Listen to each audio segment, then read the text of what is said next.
Hello, my friend, and welcome to Wisdom Trek. I am Guthrie Chamberlain, your guide to wisdom and creating a living legacy. Thank you for joining us for our 5-day per week wisdom and legacy building podcast. This is day 850 of our trek, and time for our 3-minute mini trek called Wisdom Unplugged. But due to a heavy travel schedule for the next 2 weeks, I will be diverting from our regular daily topics, and instead, I will be reading through the parables of Jesus. Jesus' parables are seemingly simple and memorable stories, often with imagery, and all convey messages. Scholars have commented that although the parables seem simple, the messages they convey are deep and central to the teachings of Jesus. Christian authors view them not as similitudes which serve the purpose of illustration, but internal analogies in which nature becomes a witness for the spiritual world. Many of Jesus' parables refer to simple everyday things, such as a woman baking bread, a man knocking on the neighbor's door at night, or the aftermath of a roadside mugging. Yet they deal with major religious themes, such as growth of the kingdom of God, the importance of prayer, and the meaning of love. In our Western civilizations, these parables form a prototype for the term parable, and in our modern age, even among those with little knowledge of the Bible, the parables of Jesus remain some of the best-known stories in the world. We are broadcasting from our studios at the Big House in Marietta, Ohio.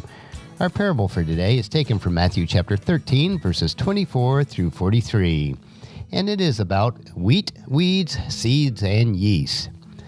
First is the parable of wheat and weeds. Here's another story Jesus told. The kingdom of heaven is like a farmer who planted good seed in a field. But that night, as the workers slept, his enemies came and planted weeds among the wheat, then slipped away. When the crop began to grow and produce grain, the weeds also grew. The farmer's workers went to him and said, "Sir, the field where you planted the good seed is full of weeds. Where did they come from?" "The enemy has done this," the farmer exclaimed. "Should we pull out the weeds?" they asked. "No," he replied. "You uproot the wheat if you do that. Let both grow together until the harvest.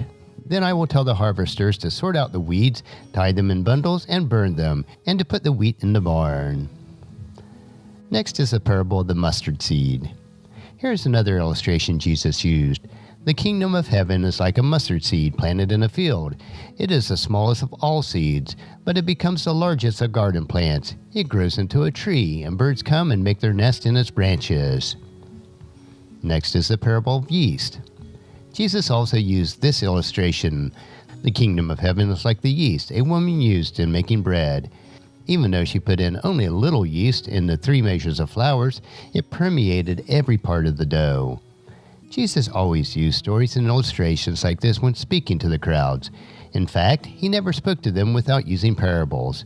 This fulfilled what God had spoken through the prophet. "I will speak to you in parables. I will explain the hidden things since the creation of the world." The next section is the parable of wheat and weeds explained. Then leaving the crowds outside, Jesus went into the house. His disciples said, "Please explain to us the story of the weeds in the field." Then Jesus replied, "The Son of Man is the farmer who plants the good seed. The field is the world. The good seed represents the people of the kingdom.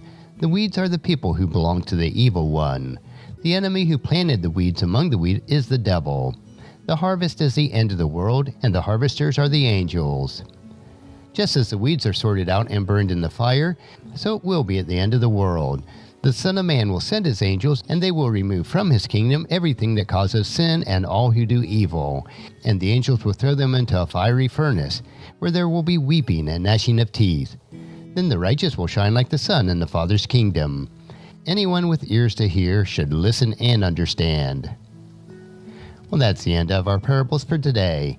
On tomorrow's trek, we will continue with some more of the parables of Jesus. Thank you for joining me on this trek that we call life.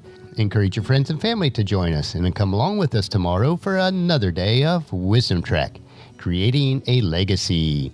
If you'd like to listen to the past 849 treks or read the Wisdom Journals, they are all available at wisdom-trek.com. I encourage you to subscribe to Apple Podcasts or Google Play so that each day's trek will be downloaded to you automatically. And thank you so much for allowing me to be your guide, your mentor, but most importantly, I am your friend as I serve you through the Wisdom Trek podcast and journal. And as we take this trek of life together, let us always live abundantly, love unconditionally, listen intentionally, learn continuously, lend to others generously, lead with integrity, and then leave a living legacy each day.